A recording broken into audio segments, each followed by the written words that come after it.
premiering tomorrow night, and on the premiered back-to-back episodes of Watt's World with journalist Nick Watt, who began his journalism career by covering these war-torn hot spots and your prototypical hellholes around the world.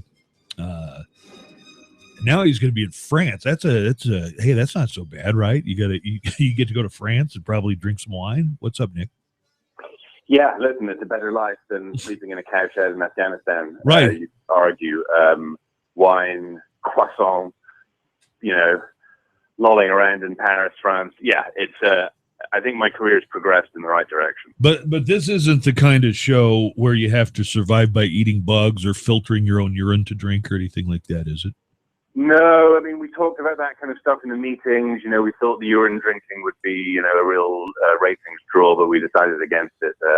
Instead, this is actually very normal. This is us having fun. But, it's not really that normal because the idea is it's supposed to be real TV. So we go to places without too much of a plan. Small group, just four of us, roll into a place, see what's happening, let the spirit take us. And, I think that's actually in many ways better than drinking my own urine on TV. There seem to be a lot of those shows, though, where you really want to see what people do to survive. Yes. So that's not our show. Although tomorrow night, we do go up to Alaska, and the idea there is, that's become a home of reality TV. All these shows being shot up there. And there it was like, why would anyone actually choose to live up there? Where did you go to? Because I know there are some places that are in the United States. Think about this, in the United States that are within the Arctic Circle. So, we went all the way up to the top. So, these places are closer to Moscow than they are to Miami. Did you go to Barrow by any chance? We did go to Barrow and had a lovely time in Barrow. I like Barrow. Dead Horse, which is a place sort of next door to where all the oil workers, live. And listen, the name should give you a clue. It's not called, Spruce Mountain or, Floral Point. It's called Dead Horse.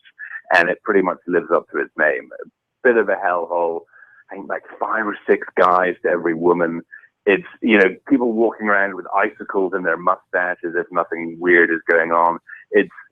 That to me was challenging. Barrow was kind of cool. There's a lot of guys, Inuit guys who've lived up there for years. We ate some whale, which was actually not too disgusting. Barrow was kind of cool. I wouldn't want to live there. There's no question. My wife certainly wouldn't want to live there. But for a quick visit, I loved it. A place has bad weather when you're talking to a Scotsman and he starts complaining about the weather in some place.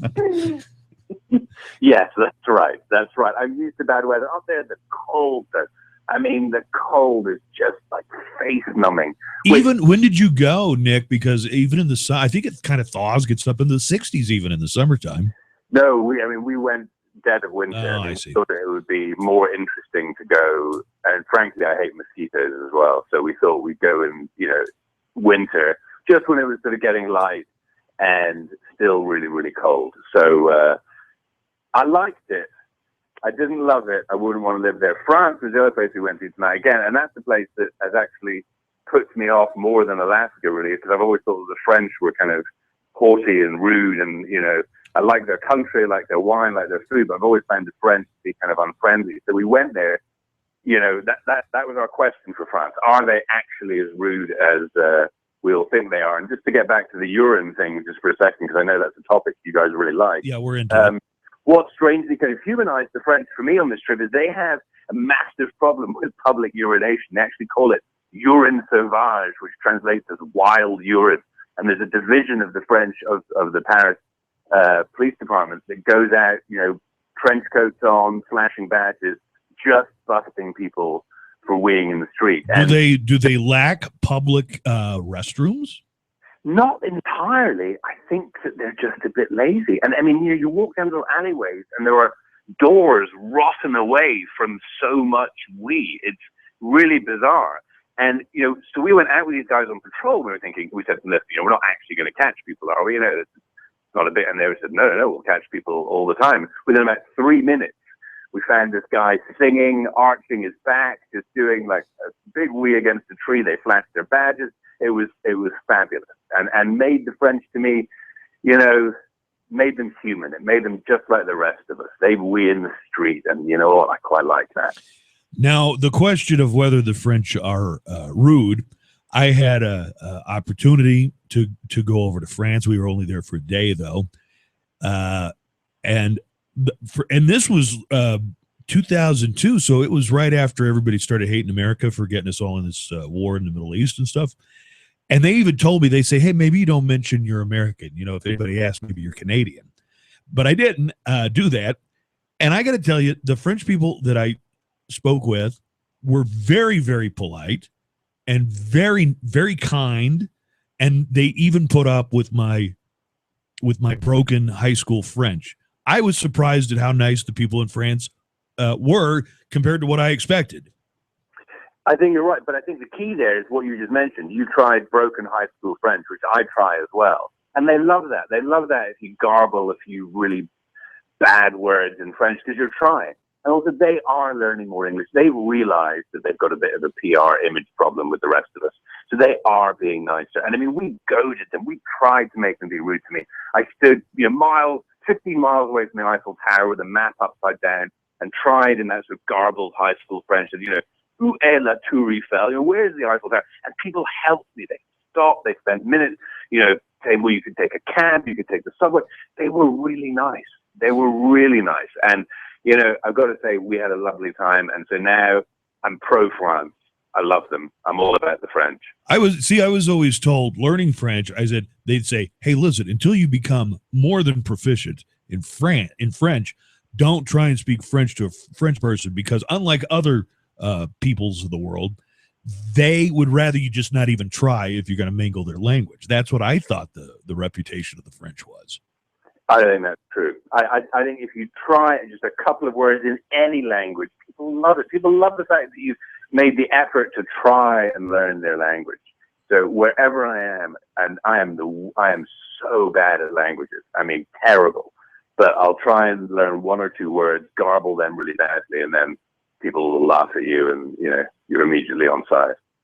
Well, so back-to-back episodes tomorrow are, first of all, the France trip, where you find out if the French are really rude, and then the trip to Alaska to find out what it's like living inside the Arctic Circle, I guess. Yeah, I mean, it's, why would anyone choose to live there? Why? Really? This is a question I always ask. They say that the peoples who came from Asia and settled in America came across the land bridge between Asia and Russia and Alaska, right?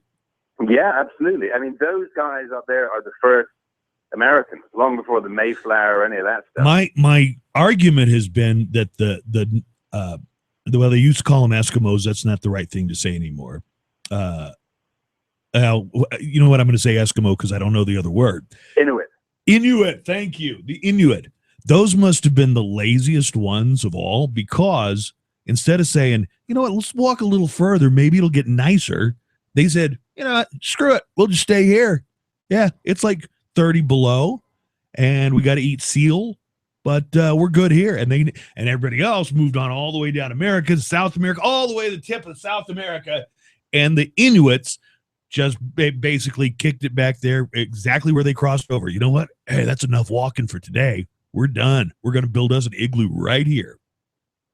Strangely, that is my conclusion of the show. I'm hanging out with this guy at Point Barrow where they crossed over, and I said, if I was your great, great, great, great grandfather, I would have walked a bit further towards the sun. I'm with you. I'm with you. Where else are you going to go this season, Nick? We've been all over. We've been around the U.S. We went to Tulsa, Oklahoma. It's my hometown. My Tulsa, Oklahoma. Well, for a little place south of Tulsa, Oklahoma. So for me, going to the big city meant getting in the car and driving up to Tulsa. So that's I love Tulsa. I think Tulsa is a beautiful, beautiful town. And people who I tell that to don't believe me, but I think it really is.